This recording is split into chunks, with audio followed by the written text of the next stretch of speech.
Okay, saw that before.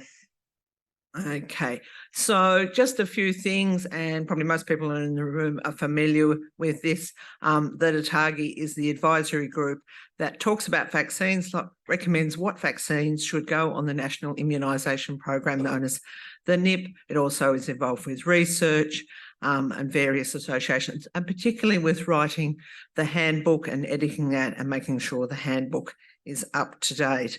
It makes recommendations of what would to the PBAC, and the PBAC decides what goes on the NIP.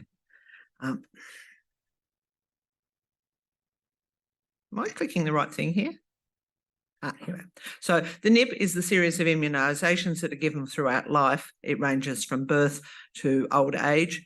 Anything on the NIP is free if you're eligible for Medicare. There are catch-up vaccines for up to the age of 20, except for the HPV, which goes to 25. The range of vaccines and doses is different if you're under 10 and if you're between 10 and 19. Refugee and humanitarian entrants are eligible for free vaccines.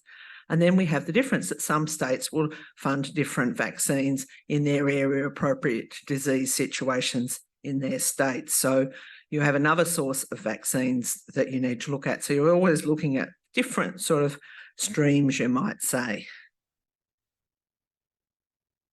Okay, the immunisation handbook, and those who've heard me talk before say I can't say enough about the immunisation handbook. It is basically the Bible of immunisation, vaccination.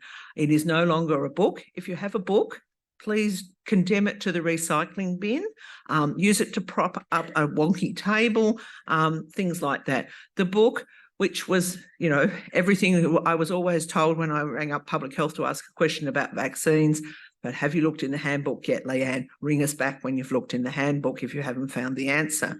Well, the handbook, by the time it's actually printed, of course, vaccines move so quickly that it's already out of date. So it's now an online web-based platform, or it is an app. So that's where you go. It's regularly updated instead of having to cut out all the pages, the pieces of paper and stick them in the pages like we did before. So books in the bin or doorstops. Okay, you sort of head off, download it to the platform, but you also, just waiting for my... that, as I said, that's got the advice, and use the electronic version.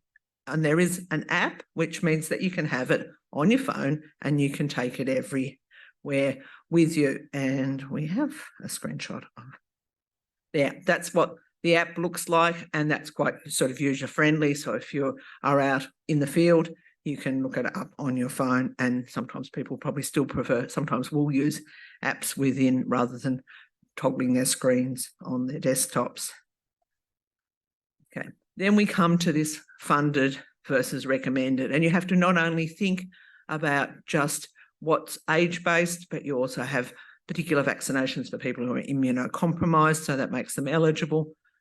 There are specific fundings for our Aboriginal and Torres Strait Islanders because of their increased disease risk. There are age-specific meningococcal vaccination for infants and teenagers.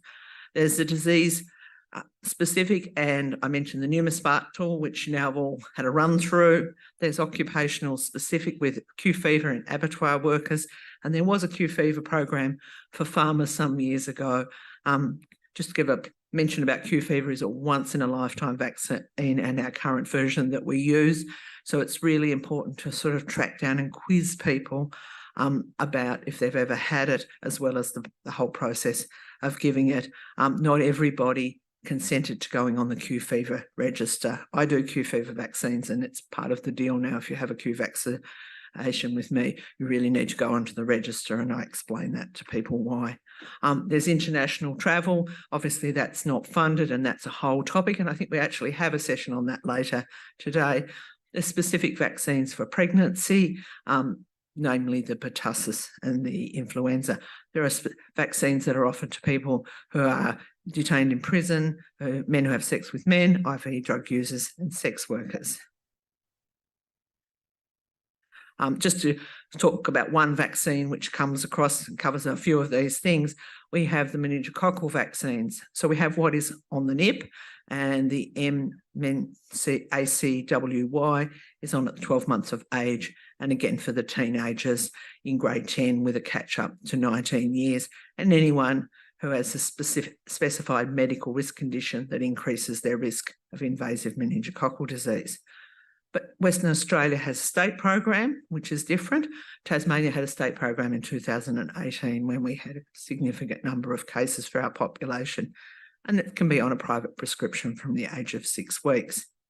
The meningococcal B, and we have to make our parents aware that there is more than one meningococcal vaccine that they need, is there for Aboriginal and Torres Strait Islanders at 2, 4, and 12 months with a catch-up, which I think has been a little bit extended past that date, and those people with specified medical risk. South Australia has their state program at 12 months and for adolescents in 10 years. And then it can be a private prescription from 12 months. So all sorts of things you have to sort of go through and work through. Where does this person fit? Checking about their Indigenous status and the like. Okay. It's our job as health professionals to inform and educate our patients. So we have to know what's available. We have to know what match their disease states up. We need to be aware of what the recommendations and to discuss them with their patients and their caregivers.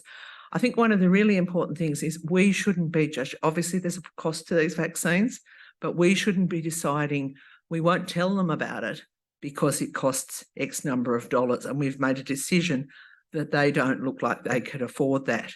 We need to actually make sure they know about those vaccines, because it's amazing what people will prioritise their money on. Sometimes we don't think it's always the right things, but when it comes to this, they'll often say, I'm going to find the money for that vaccine, or, you know, a grandparent, if we're talking about a childhood vaccine, might fund it. You can look at it the other way around. How many people are struggling what to give their parents and grandparents for Christmas and birthdays? They could give them a Shingrix vaccine, you know, much more useful than lots of soaps, smelly things, and there's, you know, bottles of wine. Maybe that's, but you know, that sort of thing. There are other ways that sometimes things can be funded, and particularly parents whose children get some of these diseases and go, if only someone had told me there was a vaccine, I wasn't told, I would have, you know, and it's always in hindsight, it's always a great thing, but you know, and this is going back to my earlier talk, the really importance of practice nurses, because they'll often have that time to spend and talk to parents when they come in for their vaccinations, or older people. They'll notice their disease profile and what they could, you know, say, well, have you heard about, can talk about. So can be useful if you've got the capacity in your practice to stock some of these non-funded vaccines. This both facilitates, obviously, the cold chain process and keeps that all safe, but it makes it convenient, and people go, oh, well, now you've told me about it. Have you got it now? And you don't have to send them away to get it. So I think that's really important.